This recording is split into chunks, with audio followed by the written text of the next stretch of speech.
Hello and welcome to another Demon 212 PS3 review. Today I'm going to be taking a look at Uncharted 2 Among Thieves, which if you've never played it before, or the first one, it's basically an action adventure, similar to a Tomb Raider style game, only much better.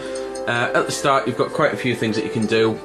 Because this is a relatively new game, and to be fair, if you're watching this now and it's been like 5-year-old, then it's not new, but it's a relatively new game. I don't really like showing much off of the really new games because it just spoils things for people. So I'm going to be basically sticking to the first few chapters. At the start of the game though, you've got continue your story off after you've chose one, the multiplayer. Unfortunately, there's no local multiplayer. I don't know why. There could have quite easily been local multiplayer, and it's yet again a case of this generation being online only, which I absolutely hate. But the multiplayer itself for online is good online multiplayer. It's just would have been nice to be able to play it with my mates. You've got the chapter select there for after you've beat the game, and that you can replay certain chapters. The options are very basic. You can view your controls and that, and you can put motion sensors on and change your sensitivities and invert. You can change volumes and stuff like that. You can even have your identity stolen with the Twitter thing over there, because that's just pretty much what happens with these social networking sites. Bonuses I'll have to show off a little bit later on, so for now I'll just cut into some footage. So this is basically, well, it's something like 4th, 5th chapter in. It's one of the new types of gameplays to it, because basically the game is very much unchanged for the most part. There's a few slight differences, but while there's a cutscene on, I'll shut up and let you watch it, because the story and script and that's just as excellent as the first game. What do we have here?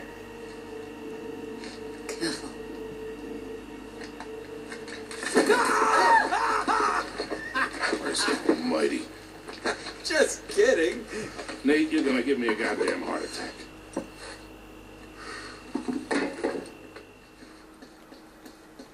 So that was a bit of the cutscene. As I say, the story and the voice acting and script and everything like that is brilliant, just like it was in the last game. I know it's not on the screen anymore, but basically just going back to when I had the blue torch, it's kind of like a forensics type part of a game now, where you've got to follow the blood trail and stuff like that. It's something that wasn't in the last game, so I wanted to show it off because I quite liked it. As I say, there's a few differences about the gameplays between the two. For one, this one doesn't have the vehicle levels, which is a bit of a shame, because I personally love the vehicle levels. I'm gutted that they were taken out. This one now has stealth missions though, and I will show off a part of the stealth mission, but for the most part it is the same style of gameplay. You've got excellent combat scenes with some excellent weapons, pistols, shotguns, rifles, grenades, just stuff like that. And then you've also got some really cool climbing sections where you've just got to work out how to climb up, where to climb up. The controls for the climbing have been changed because you can do different things, and it's one of those that I'm not too keen on the new climbing controls, but seeing as a cutscene started here, I'm just going to cut into some other gameplay before I start talking about that.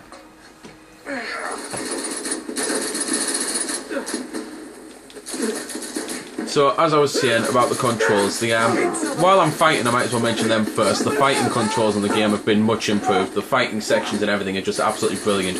But the climbing controls, and a bit like this here, they've changed them a little bit. So now, if there's something there that you can kind of climb like that, for example, like a ladder type thing, you don't actually have to jump up to it. Drake will just automatically climb it if you hold up. I like that part of it. But the actual climbing itself, I'm noticing I'm having to take a lot more time to do jumps a lot more carefully, because before you could be a little more recluse because it was tighter and more responsive. Now you have to really make sure you're holding left or right type thing. You can't just kind of hold it, which is a bit of a shame because it kind of kills some of the speed for it. But anyway, let's get into one of these stealth sections. So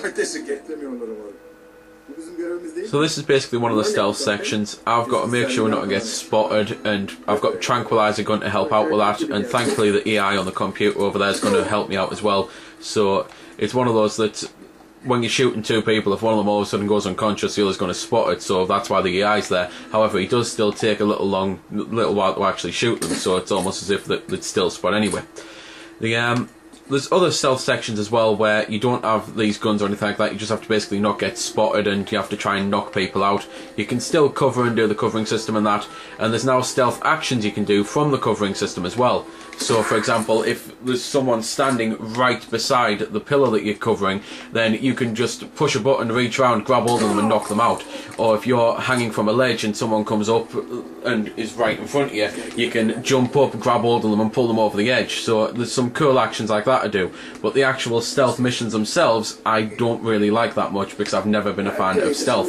So it's one of those that to change the high-octane, exciting vehicle missions to stealth missions just seems a bit stupid to me. But I suppose they do work well, which is probably why I'm not a fan of them, because as I say, I don't like stealth. So I can see why loads of people would like them, and there's not really enough of them to actually ruin the game or anything like that. The game is still absolutely fantastic, just like the last one. Good thing one of us thought ahead, eh? So this is basically the online menu, because I've said everything I can say about the one-player game, other than that it's about the same length as the last game. It took me a little longer solely because I'm really crap at the stealth sections, but this is the online. You've got matchmaking, custom game, cinema, so you can like watch a recorded game, you can create a game for you and your friends, or you can go to the matchmaking. You can view your invites, you can view who's in the party, you can check your profile, which this profile here, because of the slot that I'm on and that it's got nothing unfortunately, but you can basically check what boosters you've got. You can choose your co-op difficulty because there's co-op missions and then there's multiplayer. You can choose your character in that. You can also go to the store, and with the money that you've got, you can basically buy things. So you can buy new skins to play as, you can buy co-op weapon upgrades, you can buy new taunts, you can buy boosters, which the boosters are just things like, well, for example, if I go into booster here, you've got point and shoot, so that increases blind fire accuracy, that increases long gun blind fire accuracy, that damage breakable objects, stuff like that. It's just the kind of perk system that basically Call of Duty and that had. So it's cool that you can do things like that, but at the same time it does basically punish people who haven't been able to play the game a lot, and it's something that I'm not too keen on because of that. So anyway, I'm going to try and cut into some co-op footage and then go into the actual versus multiplayer as well. So this is basically the co-op. It's I'm pretty sure the co-op's only up to 3 players, whereas the other part of the game's up to 8 players. It might be 16. I'll have to double check that before cutting into the footage. But the whole point is, the objective we've got this time is that we've just simply got to go and get the treasure. So obviously got to kill these people and go and get the treasure and that. The co-op missions do actually work really well, but it's a type of thing that you really wish that there still could have at least been local co-op and split screen, even if it had only been 2-player local co-op. And speaking of treasure, there's one there. You can just get a numerous amount of weapons again on this, just like you could in the main game. And speaking of treasures, to be fair, there's 100 in this game, whereas there were only 60 in the last game. And just collecting treasures and getting the trophy achievements and stuff like that will give you more cash towards your well, your cash total. So it's an even more of an incentive to actually go and get them.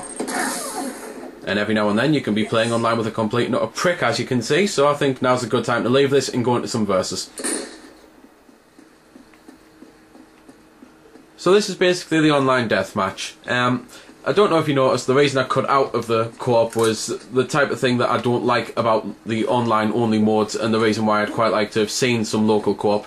Basically, I was doing the objective there, and my own guy was throwing grenades at us because he wasn't happy with us for some reason. Don't know what I'd done, but it's the type of thing that can just put you off online gaming and make you wish that there was some local.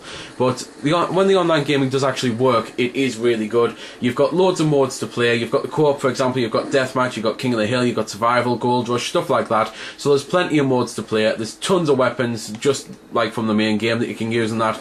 And they all have their different perks and advantages and stuff like that. And as I say, the online gameplay itself does work really well, which, by the way, it's up to 10 players. I checked the back of the box, so it's one of those, I was kind of in between the 8 and the 16. I was kind of right with them, but it is 10 player, and the deathmatch and co-op and that works like the main game. I mean, you've got sections there where I had to climb up like I would as if I was playing the actual story mode. So, yeah, as I was saying, sections like that where you do in the story mode, and many people, to be fair, will have actually played the beta of this and played the multiplayer because of the beta, and the actual main multiplayer, the full multiplayer, is even better than the beta was, because it, as I say, when it works well, it works really well, but every now and then it doesn't work so well because of the people you're playing with, and it's just a bit of a shame that you can't choose, like, to play by rep and stuff like that, you know. But anyway, there's nothing really left to say about the game, other than that graphically it looks even better than the first game. I'm astounded by what they've managed to do with the graphics, and musically it's really good and fits the theme of the game, but it doesn't exactly play much music, so I can't let you listen to it.